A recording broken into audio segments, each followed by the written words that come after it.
Assalamu alaikum friends, you are watching Exploring with Najam.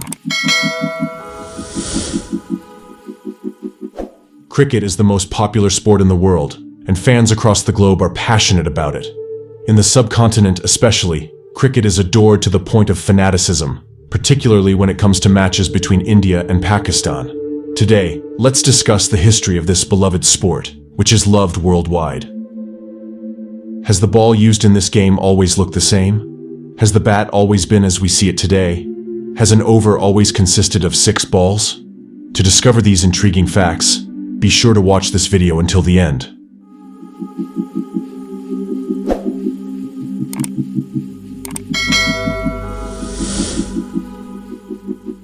So friends, evidence of the origins of cricket dates back to the 13th century, when an area in Weald, England saw its beginnings.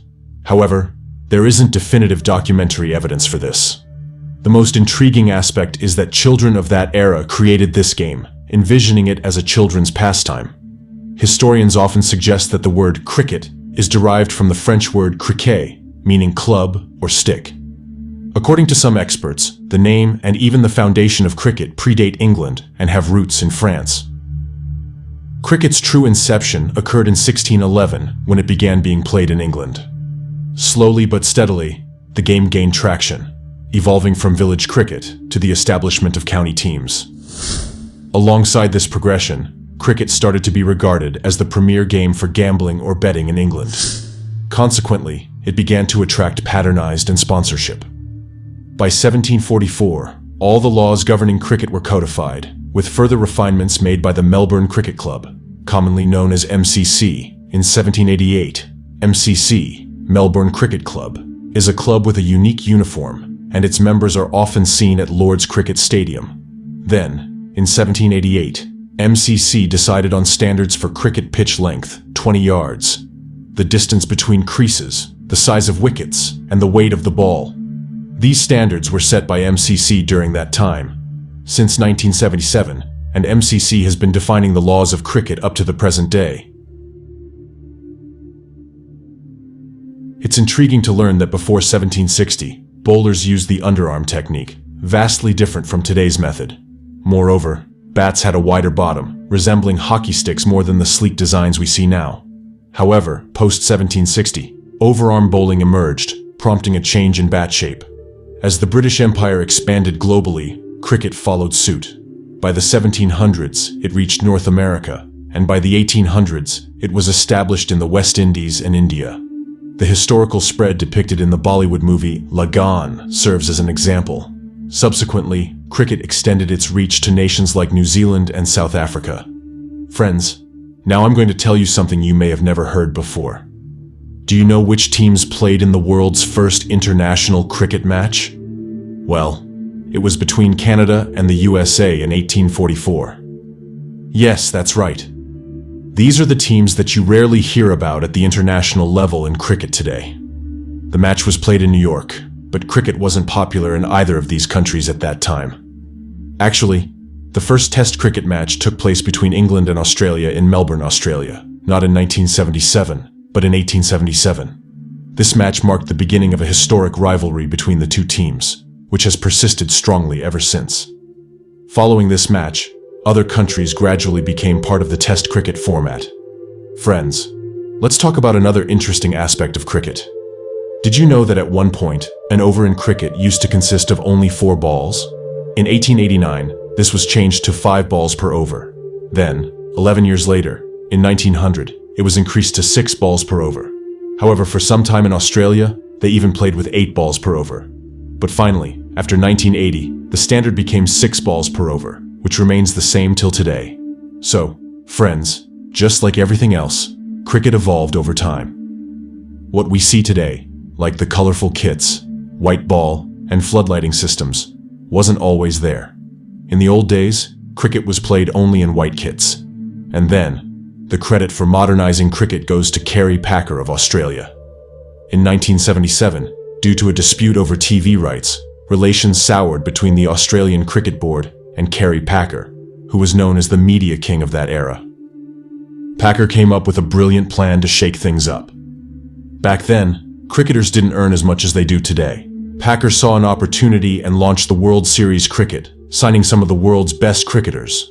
The World Series Cricket lasted only 2 years, but it brought significant changes to cricket worldwide. Firstly, cricketers' salaries increased, floodlights were installed allowing day-night matches, and colorful kits were introduced. Moreover, in 1971, the 50-over format known as One Day International (ODI) cricket started, with its origins also traced back to Melbourne. Friends, cricket isn't as universally popular as football worldwide, but it holds immense passion in Asia. One reason for this is the establishment of the Asian Cricket Council (ACC) in 1983 to further promote cricket. In 1984, the inaugural Asia Cup took place, initially featuring just 3 teams: Pakistan, India, and Sri Lanka. As time progressed and its popularity soared, more Asian nations joined the fray. The winner of the Asia Cup is hailed as the champion of the entire Asian continent. Within this tournament, 2 teams stand out due to their renowned rivalry. Whenever these teams clash on television screens, viewership records are shattered, and those 2 teams are India and Pakistan. Thus, one of the reasons for cricket's global emergence is the presence of these 2 teams, contributing significantly to the sport's popularity worldwide. And then, in the year 2000, T20 cricket was introduced in England, which has now become the most popular format of the game. This format revolutionized cricket by saving time, shifting the focus from Test cricket to one-day internationals, ODIs, and eventually culminating in the shorter T20 format. Alongside these changes, technology has played a significant role in shaping cricket. The acceptance of technological advancements by the cricketing world has propelled the sport into new realms of sophistication. For instance, in the past, when a decision went to the third umpire, they used a light system where a red light meant out and a green light meant not out. However, technology has evolved to a point where decisions are now displayed on screen, just like you're seeing now. This technological integration has enhanced the game's accuracy and fairness, marking a significant advancement from the traditional light system. Exactly, in the past, LBW, leg before wicket appeals were solely decided by the on-field umpire, leading to a high chance of human error. Many LBW decisions were incorrectly given in previous eras due to this reliance solely on the on-field umpire. However, as cricket progressed and embraced innovation, we now have the Decision Review System, DRS, in place. With the DRS, if a player feels that the on-field umpire has made an incorrect decision, they have the option to request a review. This review is then sent to the third umpire, who uses technology to assess the appeal from various angles, including ball tracking and hotspot technology, to make an informed decision.